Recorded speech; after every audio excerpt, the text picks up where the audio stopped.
They thought they'd found an easy target, just another quiet old man on a crowded city bus. Gray hair, tired hands, a cane that looked older than some of the kids mocking him, but what those teenagers didn't know was that this man had once walked through fire. He had faced jungles filled with gunfire, nights haunted by loss, and battles that left scars deeper than flesh. And on this bus ride, they were about to learn a lesson no classroom could ever teach, a lesson in respect, dignity, and the true meaning of strength. Before we dive in, hit that like button and subscribe so more stories like this reach people who need to hear them. The city bus rattled along its evening route, headlights slicing through the growing dark. Passengers sat in silence, some scrolling their phones, others watching the blur of streetlights outside. Near the back, 3 teenage boys slouched in their seats, restless, loud, craving attention. When the old man climbed aboard, nobody paid much notice. His limp was slow but steady, his uniform-style jacket neatly buttoned, a small pin glinting faintly near his collar. Only a few caught it, the emblem of a Vietnam veteran. He lowered himself onto a seat, gripping his cane with both hands, his eyes fixed on the floor. At first, the boys just smirked. A whisper, a laugh, then louder. "Hey, Grandpa, you lost your nursing home?" One jeered. The others cackled. The old man didn't respond. His silence only fueled them. They mocked his limp. They mocked his age. They even mocked the pin on his jacket, twisting it into a joke they didn't understand. Passengers shifted uncomfortably but said nothing. The kind of silence that speaks louder than words. The silence of people too afraid, too tired, or too detached to intervene. But behind that silence, the old man's story lived on. He had been younger than those boys when he first held a rifle, barely out of high school, sent across the ocean to fight in a war he hadn't started. He had walked through jungles where every shadow hid danger. He had watched friends fall beside him, carried their voices home in memories that never left. And when the war ended, he came back to a country divided, where soldiers were often met not with gratitude, but with scorn. He bore it quietly. He built a life. He endured the years with dignity, until tonight, when a bus full of strangers watched while 3 boys turned his sacrifices into mockery. The taunts grew louder. Red Hoodie, the ringleader, leaned forward. "What's the matter, old man? Cat got your tongue?" He reached out and flicked the veteran's cane. Laughter erupted. The old man's grip tightened. His knuckles whitened. Still, he said nothing. The veteran rose slowly. His cane pressed firmly against the floor as he stood, not with the frailty of age, but with the authority of someone who had carried storms inside him for decades. He wasn't tall, he wasn't imposing, but in that moment, he seemed larger than life. The boy's smirk faltered. His friends shrank back slightly, no longer laughing, no longer sure. "You want me to prove something?" the old man said, his voice calm, measured. "Let's talk about proof."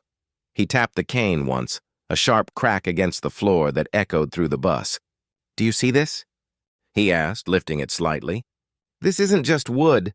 It's a reminder. Every scar in my bones, every ache I carry came from battles fought with courage, discipline, and sacrifice. That's what strength is. Not this noise you make to hide your fear." His eyes locked onto the boy, unblinking. "You think humiliating strangers makes you powerful. It makes you weak. Because deep down you're afraid the world will see you for what you really are, unproven, untested, empty." The boy clenched his jaw, his fists shaking. But he didn't move. The weight of the man's words held him in place. The veteran leaned forward slightly, his voice dropping lower but hitting harder. "Do you know what it's like to watch your friends bleed so you can live another day? Do you know what it's like to bury their memory in your chest, carrying them with you forever? That is strength. That is sacrifice. And that is something you haven't even begun to understand." The boy's face turned red, not with rage but with shame. His bravado cracked, his eyes darting away.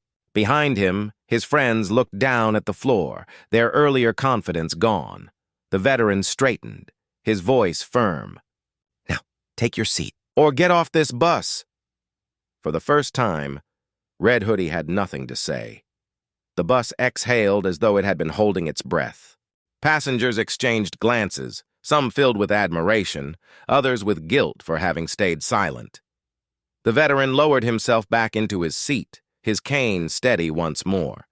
His breathing was calm, his face unreadable. For him, this wasn't victory. It wasn't about proving dominance. It was about teaching a lesson. A middle-aged woman near the front finally broke the silence. "That was brave," she said softly. The old man shook his head. "Not bravery. Just doing what needed to be done." His words carried a quiet weight that settled over everyone. Behind him, one of the boys, the stocky one in a backward cap, spoke, his voice small. "Sir, I'm sorry. We shouldn't have said those things." The veteran turned his head, his expression softer now. Apology accepted. "But remember this, respect isn't something you give because someone demands it. You give it because it's the right thing to do." The boy nodded quickly, eyes lowered. Even Red Hoodie shifted uncomfortably, shame written across his face, though he said nothing. At the next stop, the old man rose. Before stepping off, he turned to face the bus one last time. His voice carried over the quiet hum of the engine. "Kindness and respect cost you nothing, but withhold them, and they can cost you everything."